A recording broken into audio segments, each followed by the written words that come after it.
Assalamualaikum warahmatullahi wabarakatuh. Kembali lagi bersama kami di Piring Bumi Express. Nah, hari ini kami akan kembali mempresentasikan hasil diskusi kami untuk memenuhi evaluasi 2. Namun, sebelum membahas lebih lanjut hasil diskusi kami, saya akan memperkenalkan anggota kelompok kami terlebih dahulu. Jadi, anggota kelompok kami terdiri atas Eka Maharani Asyura Praptono, Putri Aulia Salsabila, Putu Diva Widi Pracnani, Ripka Anggraini Hardawintiki, dan Sinta Devianti Kartika. Baik, sekarang masuk ke pembahasan yang paling pertama, yaitu hasil rancangan penilaian kinerja dan umpan balik.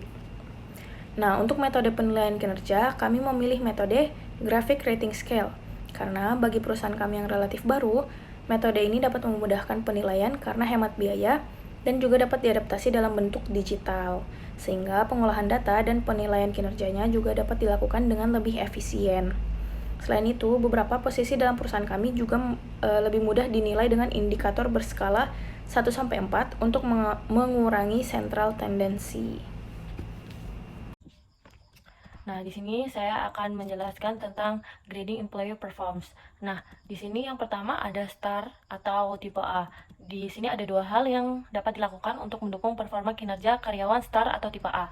Yaitu yang pertama adalah perencanaan beberapa gerakan suksesi seperti memberikan kesempatan karyawan STAR untuk menjadi coach atau mentor bagi anggota karyawan yang lain, sehingga mampu memperluas jejaring profesionalitas serta wawasan mengenai peran-peran yang lebih tinggi dalam organisasi. Yang kedua adalah memberikan proyek khusus terkait dengan posisinya. Sebagai contoh, untuk karyawan STAR pada posisi marketing di perusahaan kami, dapat diberikan proyek kolaborasi seperti riset dan inovasi pengembangan kemasan ramah lingkungan yang ekologis, bekerja sama dengan karyawan tim produksi, dan sekaligus melakukan kampanye sosial media mengenai pelestarian makanan tradisional dengan mendukung konsep keberlangsungan kemasan ramah lingkungan.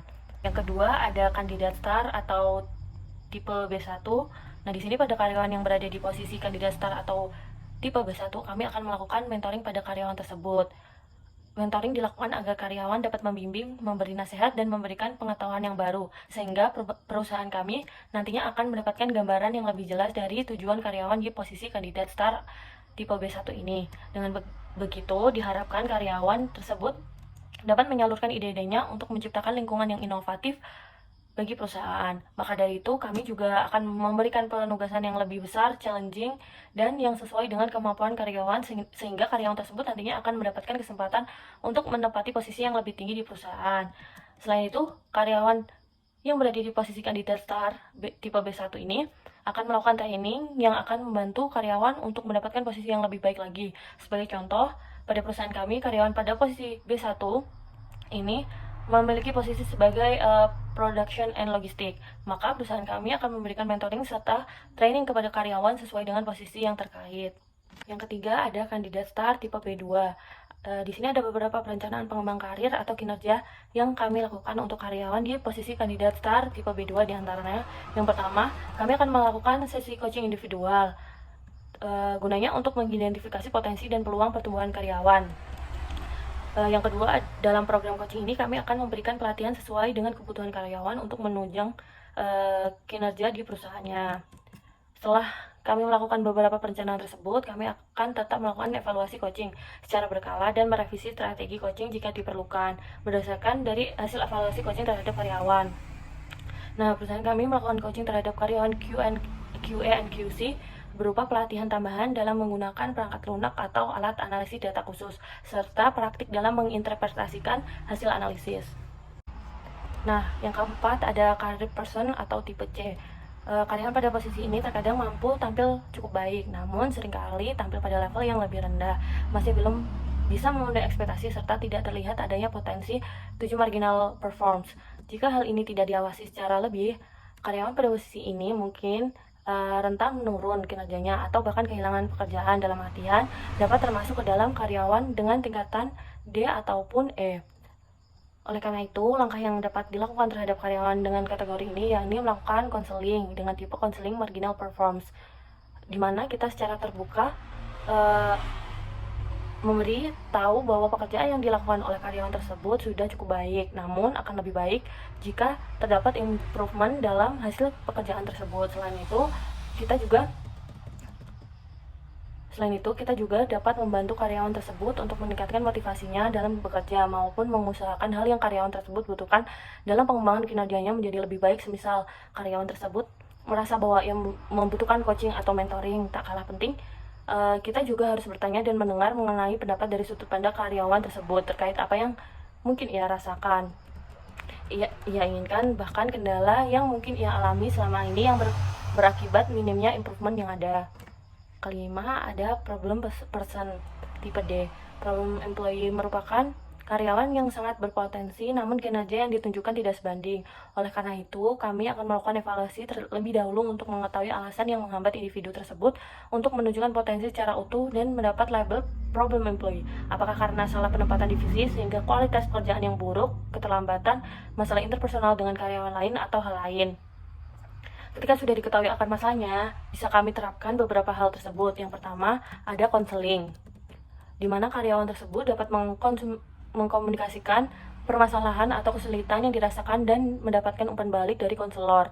Tipe konseling yang dilakukan selanjutnya dapat menyesuaikan dengan permasalahan yang dialami. Yang kedua, membuat rencana perbaikan, di mana rencana yang dibuat dapat diukur secara konkret dan tahapan-tahapan pelaksanaannya dituliskan secara spesifik. Contohnya, bila masalah yang dialami berupa keterlambatan dan merencanakan jam keberangkatan, jam kedatangan, misalnya 15 menit sebelum jam kerja sudah harus ada di kantor, dan lain-lain. Yang ketiga, menetapkan jadwal rutin, misal sebulan sekali, untuk mengevaluasi kembali karyawan tersebut, apakah performanya membaik atau semakin menurun, sehingga kami bisa memperbarui rencana perbaikan atau pengembangan untuk karyawan tersebut.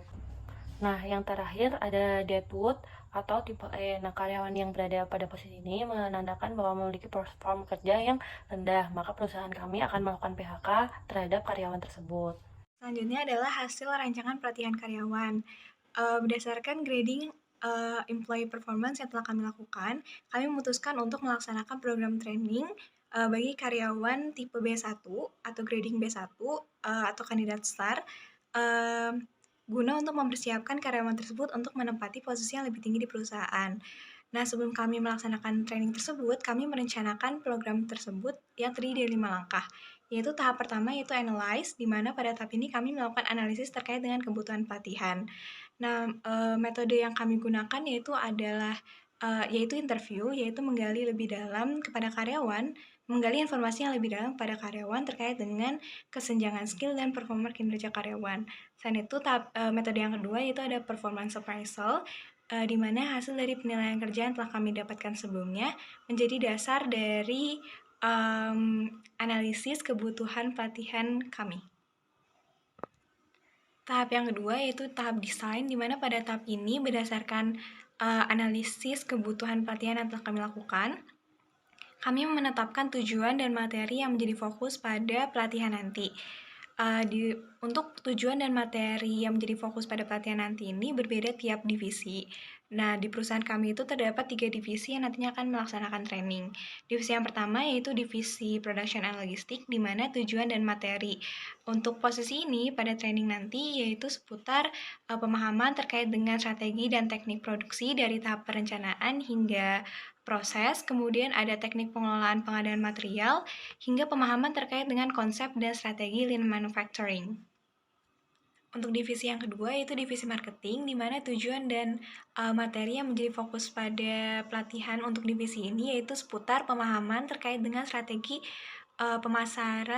perencanaan pemasaran, riset marketing, lalu ada kondisi pasar, faktor pendukung dalam pemasaran strategis, analisa terhadap portofolio, rencana pasar, serta kemampuan untuk merencanakan dan merealisasikan program-program pemasaran yang tepat.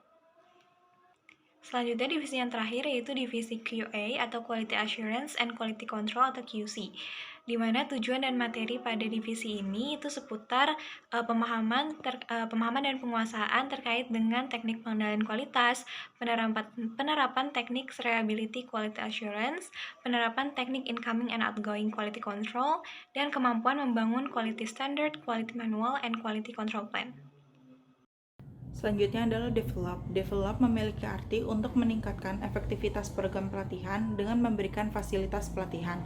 Adapun fasilitas pelatihan pada tiap divisi berbeda-beda sesuai dengan kebutuhannya. Berikut adalah fasilitas yang akan perusahaan kami berikan. Yang pertama, pada divisi production dan logistik, fasilitas yang akan diberikan adalah trainer research beserta modul pelatihan, sertifikasi pelatihan, PowerPoint, serta menyediakan konsumsi saat jeda istirahat. Yang kedua, pada divisi marketing, fasilitas yang akan diberikan adalah modul pelatihan, alat elektronik, aktivitas berbasis internet, sertifikat pelatihan, PowerPoint, serta menyediakan konsumsi saat jeda istirahat. Yang ketiga, pada divisi Q&QC, fasilitas yang akan diberikan adalah trainer research beserta modul pelatihan, sertifikasi pelatihan, alat-alat yang berhubungan dengan pekerjaan, PowerPoint, serta menyediakan konsumsi saat jeda istirahat. Selanjutnya adalah implement. Implement yaitu melaksanakan program pelatihan didasarkan pada perencanaan yang telah dilakukan guna mencapai tujuan pelatihan yang telah ditetapkan sebelumnya. Model pelaksanaan program training yang kami pilih yaitu off-the-job training dengan metode lecture. Melalui metode ini, karyawan diberikan materi layaknya perkuliahan oleh para ahli atau spesialis dari lembaga profesional tentang keterampilan yang diperlukan dalam melaksanakan pekerjaan. Tak hanya itu, para karyawan juga dapat mengajukan dan mendiskusikan pertanyaan mereka baik selama maupun di luar pelatihan. Selanjutnya adalah evaluate. Evaluate merupakan mengevaluasi pelaksanaan program pelatihan dan menilai serta menentukan tingkat efektivitas dari program yang telah dilaksanakan. Dalam hal ini, kami menggunakan metode survei dalam mengumpulkan data dan informasi di mana aspek yang dicantumkan dalam survei tersebut adalah yang pertama ada reaction time, yakni bertujuan untuk mengukur dan mengetahui tingkat kepuasan karyawan terhadap pelaksanaan pelatihan. Yang kedua ialah learning, bertujuan untuk mengukur tingkat pemahaman mengenai pengetahuan dan keterampilan yang relevan dengan pekerjaan setelah mengikuti pelatihan. Yang ketiga adalah behavior, bertujuan untuk mengetahui perubahan kinerja dan performa karyawan setelah mengikuti pelatihan dan kembali ke lingkungan kerjanya. Dan yang keempat adalah result, bertujuan untuk mengetahui dampak perubahan kinerja dan performa karyawan terhadap tingkat produktivitas perusahaan. Untuk menentukan kompensasi yang akan diberikan, kami melakukan evaluasi pekerjaan terlebih dahulu dengan metode pemeringkatan atau ranking method. Dikarenakan metode ini cukup sederhana bagi startup yang masih berkembang seperti perusahaan kami dengan penggunaan waktu yang lebih efisien. Berikut merupakan langkah-langkah dari metode pemeringkatan yang akan kami gunakan. Yang pertama adalah mendapatkan informasi dari pekerjaan terkait. Kemudian, memilih dan mengelompokkan pekerjaan, lalu dilanjutkan dengan memilih faktor yang dapat dikompensasi, selanjutnya melakukan pemeringkatan pekerjaan, lalu menggabungkan peringkat, dan kemudian mengkomparasi upah saat ini dengan upah organisasi lain, dan terakhir, menetapkan skala upah terbaru. Setelah melakukan evaluasi pekerjaan dan memilih faktor yang dapat dikompensasi, yakni terkait kompleksitas pekerjaan, di mana salah satu contohnya seperti tingkat kesulitan pekerjaan, kami kemudian mengembangkan grade bayaran atau upah berdasarkan faktor tersebut yang terdiri atas pekerjaan-pekerjaan dengan tingkat kesulitan kurang lebih setara. Dikarenakan metode evaluasi pekerjaan yang kami pilih adalah pemeringkatan, grade bayaran akan terdiri atas sejumlah peringkat tertentu, di mana penetapan kisaran bayaran dalam satu grade didasarkan pada tahun bekerja. Selanjutnya adalah benefit atau tunjangan. Benefit atau manfaat yang kami berikan untuk karyawan kami adalah sebagai berikut. Yang pertama adalah tunjangan jabatan bagi karyawan yang menepati jabatan tinggi di perusahaan karena memiliki beban yang lebih berat dibandingkan dengan karyawan lainnya. Yang kedua adalah tunjangan umum sebagai apresiasi atas kinerja karyawan dan diberikan kepada seluruh karyawan yang tidak memiliki jabatan tinggi di perusahaan. Yang ketiga adalah tunjangan kesehatan berupa sejumlah uang yang dapat diklaim oleh karyawan dengan tujuan untuk melakukan pengobatan. Karyawan juga dapat melakukan reimburse ketika melakukan pembelian obat. Tunjangan ini meliputi pengelolaan kesehatan fisik maupun mental. Selanjutnya terdapat tunjangan hari tua atau pensiun diberikan dalam bentuk uang tunai sebagai bentuk apresiasi atas dedikasi yang telah diberikan oleh karyawan terhadap perusahaan. Yang kelima adalah tunjangan keluarga, seperti tunjangan istri dan memiliki anak maksimal 2 orang, serta anak berusia di bawah 21 tahun dan belum bekerja.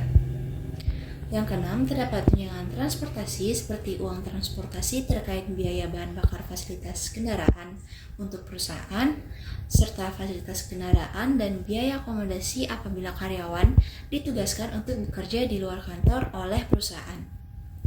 Yang ketujuh adalah tunjangan makan siang berupa uang tunai atau fasilitas makan siang di kantor. Selanjutnya, terdapat tunjangan hari raya yang diberikan dalam bentuk uang tunai ataupun parsel dalam rangka memperingati hari raya sesuai dengan hari kerja di bulan tersebut. Kemudian ada Earned Wage Access, di mana karyawan dapat mengakses sebagian gaji lebih awal dengan maksimal 15 hari dan sebagian gaji sisanya akan tetap diberikan mengikuti hari gajian yang sebelumnya telah disepakati dan ditetapkan oleh perusahaan. Berikutnya, terdapat asuransi mulai dari asuransi jaminan kesehatan, asuransi ketenagakerjaan, hingga asuransi keselamatan kerja. Selanjutnya, untuk cuti, di dalam perusahaan kami, jumlah cuti yang diperbolehkan adalah 14 hari dengan syarat karyawan telah bekerja di perusahaan kami selama 1 tahun atau 12 bulan. Tunjangan ini juga meliputi pembayaran biaya 3 bulan pertama cuti melahirkan. Nah, di sini kesimpulan dan penutupan dari kelompok kami. Dengan menggunakan metode Graphic Rating Scale sebagai penilaian kinerja. Selanjutnya, Piring Bumi Express melakukan grading employee performance sesuai dengan kinerja masing-masing karyawan. Dengan ini, karyawan dikategorikan dari tipe A hingga tipe E. Berdasarkan hasil grading employee perform yang telah dilakukan, maka perusahaan merancang sebuah program pelatihan bagi karyawan yang telah disusun dengan baik. Lalu, langkah selanjutnya adalah perusahaan Piring Bumi Express melakukan job evaluation dengan menggunakan metode pemeringkatan atau ranking method. Dengan metode ini, maka perusahaan dapat menentukan kompensasi serta benefit yang akan diterima oleh karyawan. Sekian dari kelompok kami. Maaf jika ada salah kata dan penyebutan. Wassalamualaikum warahmatullahi wabarakatuh.